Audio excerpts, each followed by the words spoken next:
faut que Mohamed nga may ma expliquer lii.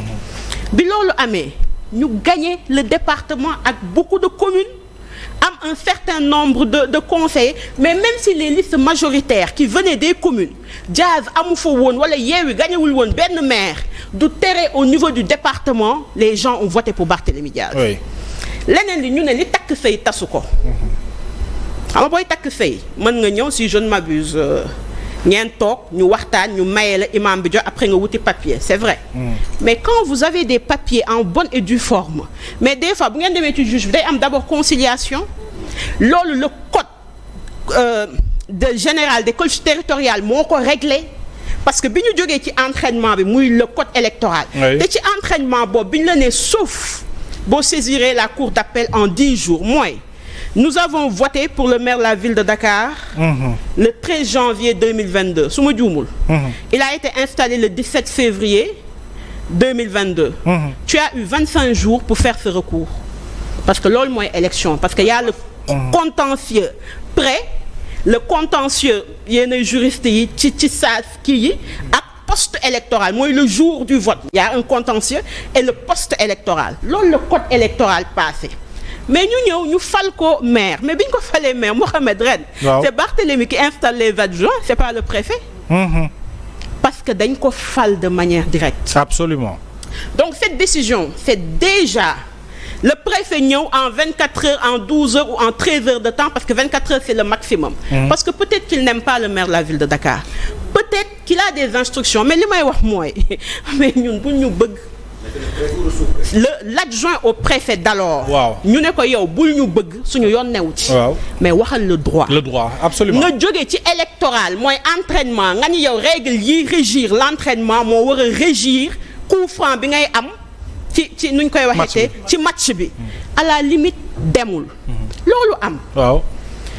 beneen infraction. résumé rek mooy non may ma rek beneen infraction mooy. ñun en tant que conseiller le maire.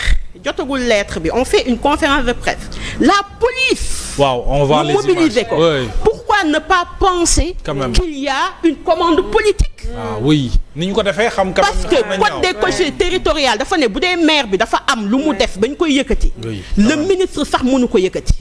mais bu ñu dellusee ci code électoral bi dañu ne yow boo saisiree sax cour d'appel. cour d'appel ne Diaz tu n'es plus conseil municipal même si je l'ai dit. il n'a pas été élu en tant que conseil municipal bu ko cour d'appel waxee amuñu droit dindi la ci sa poste de conseil municipal tant que cour suprême waxu ko. c'est ça loolu ci code électoral bi mooy ci contentieux wu 25 jours bi ma la wax. mooy c'était entre du 13 janvier et le 23 janvier et le 17 février. mais loolu ñu jàll ko. yaa ngi comprendre. waaw mu ñëw le préfet ñëw avec la force ñu dindi ko. oui il y a une maire intérimaire. où on a attendu.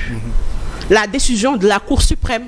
automatiquement ñu def suñu ay recours di xaar foofu la le maire de la ville de Dakar jëlee l'exemple de notre sœur Aïssatou Diop Fall. en disant que c'est la liberté parce que li dal Aïssatou. c'était pas intitut personnel Aïssatou. c'est la liberté de la presse qui a été menacée à travers Aïssatou Diop Fall. parce que dañ ko ne yow da nga ñu contre kon dañuy am fu ñu lay téye Cour suprême ne leen déet. buñ fa yegg ñu ñëw depuis 8 mois ñuy xaar. depuis 8 mois ñuy xaar Cour suprême nañu ñi kii il a raison ou il n'a pas raison parce que s'ils ne disent que le droit Diaz reprend ses formes mais ñu ñëw. le 14 août boobu ñun ñu ngi ci mbënd bi. avec le maire des Parcelles le maire de Yoff etc. le préfet nous envoie une lettre mais lettre bi xam nga lan moo ci intéressant Mohamed. il dit sur instruction du ministre. des collectivités territoriales. c'est le ministre boo ma mayee ma lire ko. parce que tey fi ñu toll nii à mon humble avis ce n'est pas une bataille pour Diaz. moi pour me battre pour des personnes c'est sur le plan politique. Oui, non c'est pas même au-delà des principes. c'est une bataille pour le suffrage universel qui a été décidé. Un nommé ne peut pas révoquer le vote des Dakarois ñu respecte ko rapidement. Le préfet nous dit. boo ma baalee rek ma jël lettre bi. si tu m'excuses 30 secondes. baal ma rek la lettre. le préfet nous dit. Cette fois-ci c'est le préfet. C'est le préfet qui écrit. Le préfet dit. Madame le maire, parce qu'il l'a adressé à la maire intérimaire. Oui.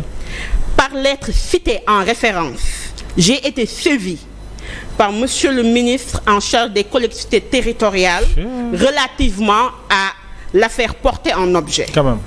En effet, suite à la démission de monsieur Barthélémy Diaz, c'est-à-dire si ça le préfet, parce que la démission, il n'y a pas de démission, la Cour suprême ne s'est pas décidée. Absolument, oui. De son mandat de conseiller municipal, etc. Il y a lieu de procéder à l'élection d'un nouveau maire de la ville de Dakar. Oui. En conséquence, je vous demande de convoquer le conseil municipal en session extraordinaire au plus tard le mercredi 27 août 2025. Ça, c'est le 14 août. Oui. C'est le 14 août. Le 18, on fait un bureau municipal. Amul loi daf ñu expliquer ba pare moom moo ñu jox ordre du jour. Très bien. Un élu n'est pas un nommé. Ah oui, bokkul. Quand on défend la séparation des pouvoirs, il faut les défendre jusqu'au bout. Absolument. Mais xam nga fan lay ñëw. mooy moom nee na ministre bi Balla Moussa Fofana moo ñëw ne ko convoqué moom mu tegal ñu ci délai mais xam nga lan moo risible mooy dañ def réunion le 18. sama avis du ma ko wax parce que je continue le bref. Waaw. Le 19 ñu yëg ni ou le 20 ñu yëg ni la Cour suprême mi ngi enrôlé décision pour wax ndax Diaz il retourne wala il ne retourne pas.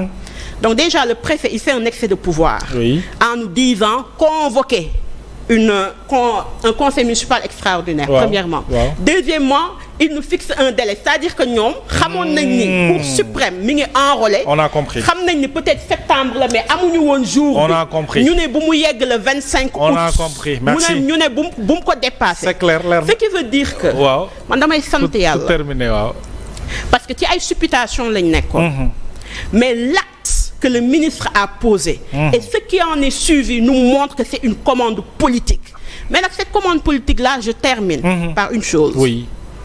Moi, nous avons fait un référé sursis.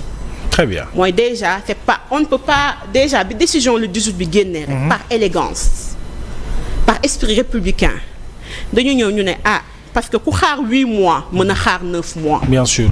ñu def ko la Cour suprême nag nee nañu ñoom le matin du lundi bi nga xam ni moom la ñu convoqué le conseil municipal dinañ joxe une décision à savoir est-ce qu'on doit faire l'élection d'un nouveau maire ou pas, ou bien on va attendre la décision de la Cour suprême du 18. Mais ce qui est intéressant dans ça moi depuis que cette lettre est sortie il y a même pas encore eu de décision des membres des 4000 cancres Tractation. sont en train. Tractation. Non, même pas tractation. Les membres des 4000 cancres sont en train d'accuser la Cour suprême en disant, et c'est la première fois dans l'histoire politique du Sénégal, me dit pouvoir nan justice daf ñuy xeex.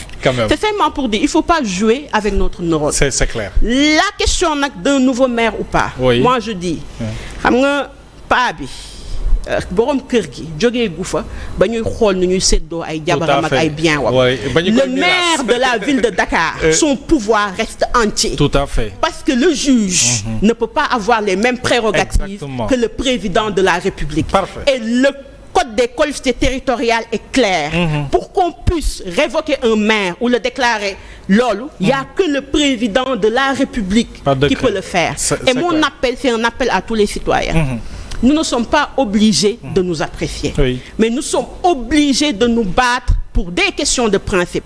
Et je suis sûre et certaine que bu dee Cour suprême yi dañoo jàng xam nga yow def nga un doute ci ñuy jóge ENA. Mais man en tant que jeune amaguma à ce niveau de doute par rapport à la Cour suprême. Ils vont subir nag une pression. Très bien. Mais comme je l'ai dit, qu'ils rendent le droit. Absolument. Et s'ils rendent le droit, Inch'Allah, Mohamed dinaa la fi fekk le 18. Merci de nous avoir invités parce que le maire de la ville de Dakar reprendra ses fonctions. Très bien. Et c'est clair. Alors, Aïssatou, pas résumé rek très rapidement lu ñu dese jeex na.